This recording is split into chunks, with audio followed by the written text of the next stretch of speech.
Bonjour à tous, on commence ce tour de la presse sportive par la Ligue 1 avec hier soir la victoire du Paris Saint-Germain contre Nantes 2-0. Les Parisiens emmenés par le duo Neymar-Mbappé pour la première fois de la saison ont fait le service minimum au parc. Ils reprennent du coup 5 points d'avance sur Marseille avec un match en retard encore à disputer comme l'écrit le Parisien. L'équipe de son côté retient plutôt le bijou de Kylian Mbappé sur l'ouverture du score. Une sublime Madjer qui a débloqué le match et permis au PSG de l'emporter. Le quotidien français revient aussi sur la belle victoire de Saint-Etienne 4-1 contre Nice hier. Les Verts portés et musclés par Denis Bouanga, auteur d'un doublé, sont désormais 5e à 1 point du podium. Dans le bas de classement, Toulouse continue de s'enfoncer à la dernière place après une nouvelle défaite à domicile contre Monaco 2-1 comme le rapporte la dépêche du midi. En Angleterre, ça jouait aussi avec la 15e journée de Premier League. Et comme depuis le début de saison, Liverpool se balade. Ce fut encore le cas hier contre Everton dans le derby de la Mersey, 5-2. Des Reds 5 étoiles donc pour le Guardian. Et plus que jamais en mode rouleau compresseur et express avec notamment leurs 2 attaquants buteurs du soir, Divock Origi et Sadio Mané. Cette victoire propulse les Toffees dans la zone de relégation comme le signale le Daily Star et fragilise un petit peu plus encore la place sur le banc de Marcos Silva.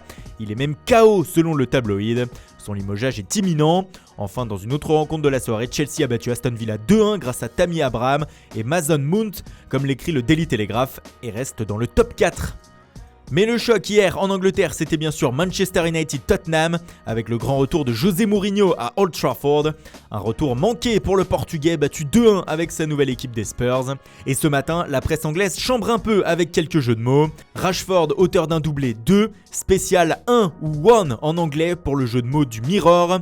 Même titre mais avec Ole Gunnar Solskjaer en une du Manchester Evening News. Les Red Devils passent devant les Spurs au classement avec ce succès. Le Sun n'y va pas de main morte non plus et évoque même un crash pour Mourinho, mais ceci fait écho aux déclarations de Dele Alli après la rencontre. Le milieu offensif a tout simplement trouvé son équipe arrogante hier sur le terrain. Nous n'avons pas perdu contre eux, mais contre notre attitude a-t-il lâché. Nous n'avions pas assez faim, c'était peut-être un peu d'arrogance et de confiance excessive. Une réaction va donc être vite attendue. On passe au mercato avec un autre ancien de Manchester United en une de la Gazzetta dello Sport. Il s'agit de Zlatan Ibrahimovic bien sûr. Le retour du Suédois au Milan AC se rapproche à grands pas selon le quotidien. Les Milanais auraient même lancé le compte à rebours avant sa venue. Tout mène à un accord pour le média. Même son de cloche en première page de Tuttosport où le journal explique que ce n'est plus qu'une question d'argent entre Ibra et le club lombard. Sinon, les deux parties sont d'accord sur tout. En tout cas, ce début d'année 2020 va faire boom en Italie pour le média. Au-delà de Ibrahimovic, d'autres transferts pourraient agiter la chronique, notamment celui de Federico Chiesa à la Juve. La vieille dame pourrait inclure Emre Can dans l'opération. À l'Inter, c'est Romelu Lukaku qui se mue en directeur sportif. L'attaquant aurait appelé 2 de ses coéquipiers belges, Dries Mertens et Jan Vertonghen, afin qu'ils le rejoignent chez les Interistes. Affaire à suivre. En Espagne, la une du jour, c'est celle de AS bien sûr. Le média relance le feuilleton Mbappé-Real Madrid avec cette rumeur. Les Madrilènes seraient prêts à inclure leur pépite brésilienne Vinicius Junior dans les négociations avec le PSG afin d'arracher le champion du monde 2018 au club de la capitale. Ce qui donne donc une opération avec de l'argent plus Vinicius et c'est égal à la venue de Mbappé. Et pour se convaincre que cela pourrait marcher, le quotidien écrit que Leonardo verrait Vinicius comme un futur crack mondial. Edinson Cavani fait aussi la une de AS ce matin.